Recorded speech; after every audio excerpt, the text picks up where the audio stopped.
मंगलवार यानी कि 30 मार्च 2021 ये दिन मनोरंजन की जगत में काफ़ी हलचल का दिन रहा है। एक तरफ जहां पर ड्रग्स केस में एजाज खान को हिरासत में लिया गया, तो वहीं पर सलमान खान की एक्स गर्लफ्रेंड सोमी अली ने सलमान खान को लेकर कई बड़े खुलासे किए। ऐसी कई सारी खबरें अगर आपने मिस कर दी होगी तो चिंता ना करें, हम ऐसी खबरें आप तक पहुंचाते रहेंगे। नमस्ते, मैं शिल्पा, आप सबका सुनचिरा हिंदी न्यूज चैनल पर स्वागत है। आइए देखते हैं मनोरंजन की दुनिया की सबसे बड़ी 5 खबरें। पहली, एजाज खान ड्रग केस में एनसीबी ने हिरासत में लिया है। मंगलवार को जब एजाज खान राजस्थान से मुंबई लौटे, इसके बाद एनसीबी ने उन्हें हिरासत में लिया था। एनसीबी की टीम एजाज खान की अंधेरी और लोखंडवाला की कई ठिकानों पर छापेमारी कर रही है। बता दें कि ड्रग पेडलर शाहबाद बटाटा की गिरफ्तारी के बाद इस मामले में एजाज का नाम सामने आया था। सूत्रों की माने तो एनसीबी की टीम को एजाज खान और बटाटा गैंग के बीच कुछ लिंक मिले हैं। इसी के चलते उन्होंने एजाज को अपनी हिरासत में लिया है। नारकोटिक्स कंट्रोल ब्यूरो ने शनिवार रात को बड़ी कार्रवाई करते हुए मुंबई के सबसे बड़े ड्रग सप्लायर फारूक बटाटा के बेटे शादाब बटाटा को करीब 2 करोड़ की एमडी ड्रग्स के साथ गिरफ्तार किया था। अब अंदाजा लगाया जा रहा है कि शादाब से पूछताछ के बाद एजाज को हिरासत में लिया गया है। जिस तरह से इसकी जांच पड़ताल पूरी होती है, वैसी ही रिपोर्ट हम आप तक पहुंचाते रहेंगे। दूसरी खबर है सलमान खान और उनके एक्स गर्लफ्रेंड की। सलमान खान के एक्स गर्लफ्रेंड ने सोमी अली को दिया था धोखा। एक्ट्रेस सोमी अली ने ये कहा है, बताई है ब्रेकअप की वजह कई सालों के बाद। सोमी अली और सलमान खान कई सालों तक रिलेशनशिप में थे, हालांकि फिर अचानक दोनों ने ब्रेकअप कर दिया था। तब तो दोनों में से किसी ने इस मामले में कुछ नहीं कहा था। अब ब्रेकअप के कई सालों बाद सोमी ने सलमान को लेकर एक बड़ा खुलासा किया है, जिसे जानकर एक्टर के फैंस चौंक गए। सोमी 15 से 17 साल के बीच थी जब वे सलमान खान के साथ रिलेशनशिप में आई। दोनों ने 8 साल तक एक दूसरे को डेट किया। दोनों को अलग हुए काफ़ी साल हुए हैं और अब हाल ही में सोमी ने इस बारे में जूम से बात करते हुए बड़े खुलासे किए हैं। सोमी ने कहा कि 20 साल हो गए मेरा उनसे ब्रेकअप हुए। उन्होंने मुझे चीट किया और मैं उनसे अलग हो गई और यहाँ से ही चली गई। सोमी ने यह भी बताया कि उन्होंने 5 साल से सलमान से बात नहीं की। सोमी ने आगे ये कहा है कि मैं बॉलीवुड में काम करने के लिए भारत नहीं आई। मेरा एक्स के साथ ब्रेकअप हो गया था, तो फिर यहाँ रहने का मेरा कोई मकसद नहीं था। ऐसे कई सारे खुलासे सोमी ने कल किए हैं जूम टीवी से बात करते हुए। अब आइए देखते हैं तीसरी खबर है नए फिल्म चेहरे से। अमिताभ बच्चन और इमरान हाशमी की फिल्म चेहरे पर पड़ा कोरोना का कहर। चेहरे फिल्म जो अभी रिलीज होने वाली थी, उसे कर दिया गया पोस्टपोन। कोविड-19 के केसेस तेजी से बढ़ते जा रहे हैं। मुंबई और दिल्ली में तो ज़्यादा ही बुरा हाल है। अब कोविड के बढ़ते केस की वजह से अमिताभ बच्चन इमरान हाशमी की फिल्म चेहरे के मेकर्स ने बड़ा फैसला लिया है। बता दें कि 9 अप्रैल को फिल्म रिलीज होने वाली थी, लेकिन जिस तरह से केस बढ़ रहे हैं, उन्होंने अपने फिल्म को फिलहाल पोस्टपोन करने का फैसला लिया है।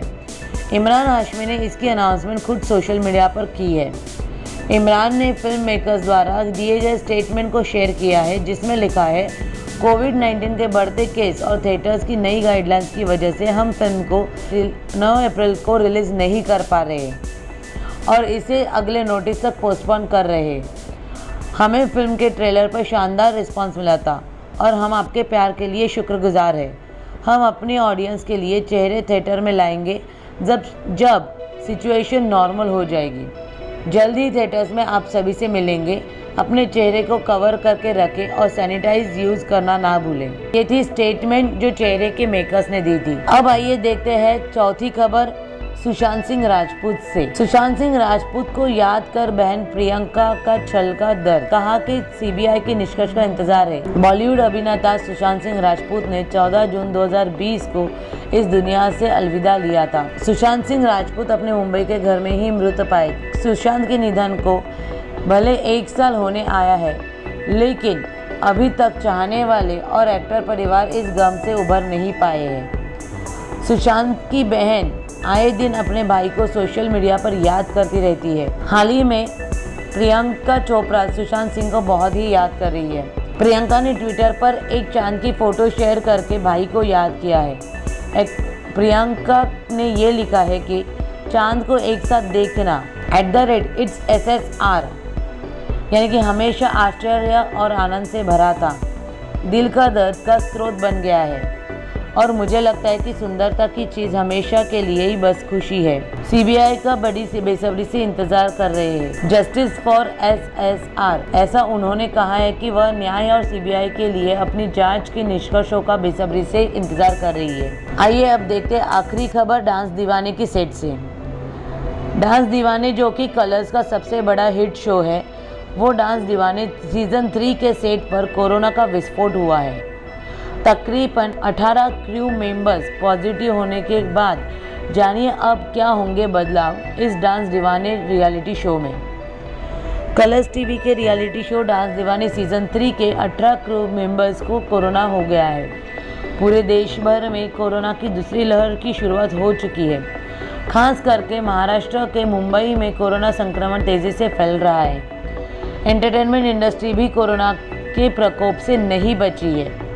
फिल्म सिटी में बने हुए डांस दीवाने की सीजन 3 के सेट पर तकरीबन 18 मेंबर्स की कोरोना पॉजिटिव पाए जाने के बाद सभी को बड़ा झटका लगा है।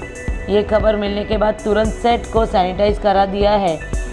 ज़्यादा तादाद पर कोरोना मरीजों पा जाने पर हर कोई डांस दीवाने के जज माधुरी दीक्षित, धर्मेश येलांडे, तुषार कालिया और होस्ट राघव जुयाल की तबीयत को लेकर चिंतित है।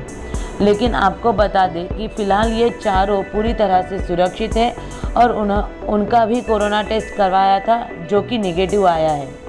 इन चारों के साथ अगली शूटिंग 5 अप्रैल से होने जा रही है। हालांकि इस खबर से सभी के बीच डर का माहौल है, लेकिन फिर भी डांस दीवाने सीजन 3 के पूरी टीम कहीं ना कहीं पर हर एक गाइडलाइंस जो जारी कर रहे हैं उस सारी गाइडलाइंस को फॉलो कर रहे हैं और साथ ही साथ वे हर एक चीज़ का ध्यान भी रख रहे हैं। ये थी मनोरंजन की कुछ खबरें जो कि मनोरंजन की दुनिया में काफ़ी हलचल मचा रही थी। ऐसी मनोरंजन की खबरें हम आप तक पहुंचाते रहेंगे। तब तक आप हमारे सोच रहे हिंदी न्यूज़ चैनल को सब्सक्राइब करें, वीडियो को लाइक करें और बेल आइकॉन पर क्लिक करें ताकि हर एक नई वीडियो की नोटिफिकेशन आपको मिलती रहे। और साथ ही साथ आप हमें फेसबुक, इंस्टाग्राम और ट्विटर पर भी फॉलो करें। धन्यवाद।